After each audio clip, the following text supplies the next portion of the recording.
السلام عليكم ورحمة الله وبركاته. النهاردة بإذن الله هنعمل مع بعض فطاير قطنية كده هشة وطرية بعجينة جميلة جدا جدا. زي ما انتم شايفين شكل الفطار حلو قوي ازاي، بسم الله ما شاء الله، بطريقة تشكيل ان شاء الله تعجبكم. شايفين كمان التسوية حلوة قوي ازاي. بصراحة فطاير جميلة جدا، احتفظ بيها عندك لأي وقت، تنفعك جدا جدا، تنفع كمان في لانش بوكس المدرسة، حاجة كده تحفة قمر، بسم الله ما شاء الله. يلا بينا نشوف بقى عملنا الفطاير الجميلة دي ازاي. معايا نص كيلو دقيق، ما يعادل 4 كوبايات بمج الشاي العادي. معايا كمان معلقتين كبار من السكر ومعلقة كبيرة خميرة وذرة ملح. هقلب المقادير الجافة دي كويس زي ما انتوا شايفين كده. بعد كده هنزل عليهم بربع كوباية من الزيت وبيضة، ممكن تستغني عن البيضة تماما. وهنزل عليهم بكوباية وربع من المية الدافية، لازم المية تكون دافية علشان تنشط معايا الخميرة بسرعة. وهبتدي ألم العجينة كويس بالشكل اللي انتوا شايفينه ده.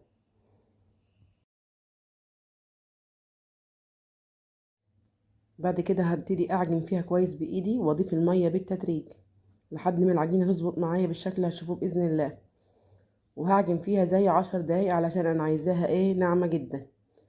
العرق كده يكون اتكون في العجينه ويكون قوامها ناعم جدا. طبعا اهم حاجه مرحله العجن علشان تاخدي نتيجه حلوه قوي قوي في اي معجنات، لازم تعجنيها كويس جدا جدا. هنا خلاص العجينه كانت مش عايزه معايا سوائل تاني، مش عايزه غير تتعجن. هعجن فيها لحد ما تنعم تماما معايا. هنا بس خلاص كده نعمت معايا بعد 10 دقايق عجن. لو تعبت في نص مرحلة العجين ممكن تريحي دقيقة وترجعي تعجني فيها، تريحك جدا الخطوة دي. ده قوام العجينة المناسب. هجيب مسحة زيت في الطبق اللي انا عاجنة فيه واغلف بيه العجينة من جميع الجهات واسيبها تخمر. هغطيها كده بكيس وبفوطة واسيبها تخمر بالشكل ده.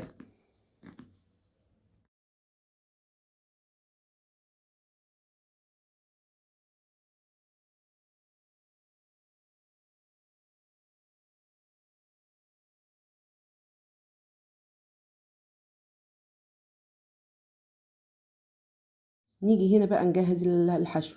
انا هحشي هنا عجوة، ممكن تحشيها اي حاجة تفضليها.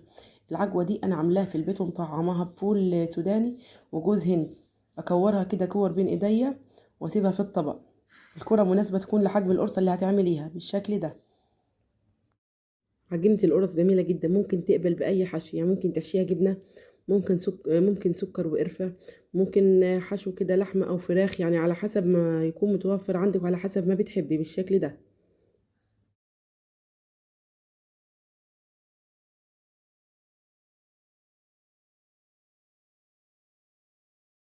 هنا بعد ما العجينة خمرت أخد معايا زي نص ساعة بالشكل ده. احطها كده قدامي على الرخامة وابتدي اعملها رول علشان اعرف اتحكم فيها. ابتدي اقطع الرول ده لقطع كده متساوية. احاول على قد ما اقدر اخلي قطع القرصة كده قد بعض عشان يكون التسوية بتاعتهم مظبوطة، يكون نفس السوى. هبتدي اسوي كده قطع العجين بالشكل ده ولازم اقفلها كده كويس من تحت. بعد كده هحطها على صينية مدهونة مسحة زيت كده خفيفة. ولو حسيت ان حجم القرصة اكبر من اللي انا عايزاه اخد منها قطعة كده بالسكينة وابتدي اسويها عادي.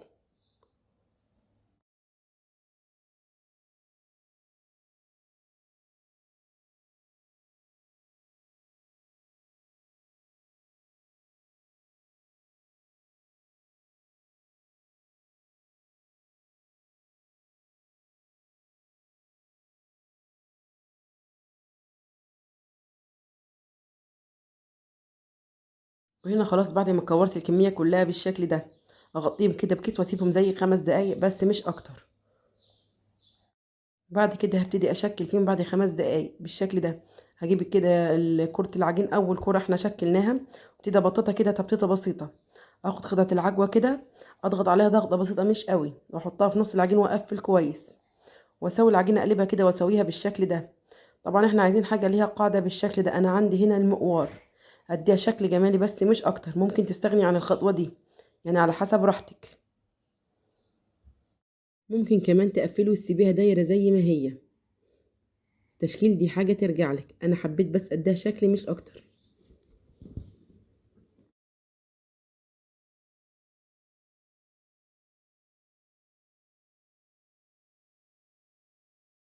شايفين تشكيل العجينة مش بياخد معايا وقت خالص، بصراحة عجينة ممتازة. ممكن تعملي مقدار كبير من الفطاير دي، ممكن تعملي بكيلو دي او 2 كيلو تخزنيهم في الفريزر. طبعا التشكيل مش بياخد وقت خالص زي ما انتوا شايفين، حاجة كده تحفة.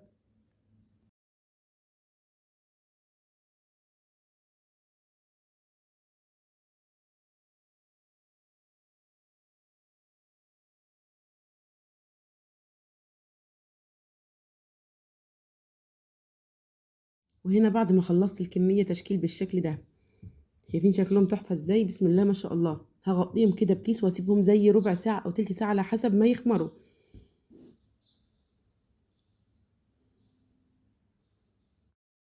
وهنا بعد ما خمروا هجيب حبة لبن كده وابتدي ادهن الوش كويس. ممكن تدهني بصفار بيض مع حليب، او بسكر مع حبة مية، او معلقة عسل متدوبة كده في مية على حسب ما يكون متوفر عندك.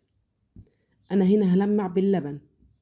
بعد كده هرشها حبة سمسم كده خفاف كده على الوش بالشكل ده.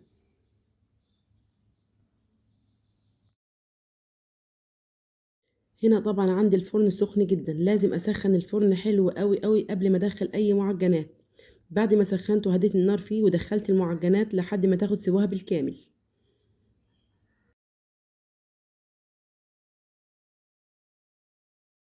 وهنا شكلهم بعد ما دخلوا الفرن.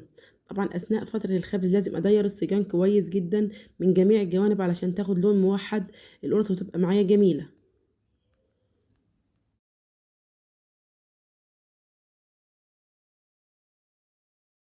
وهنا خلاص القرص استوت معايا، اخدت زي 10 دقايق بس في الفرن. شايفين لونها جميل ازاي؟ وريحتها اجمل واجمل.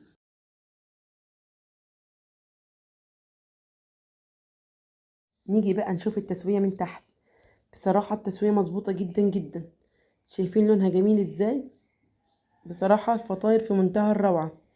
انا حاسة ان انا ماسكة في ايدي حاجة كده زي القطن، حاجة كده خفيفة جدا جدا.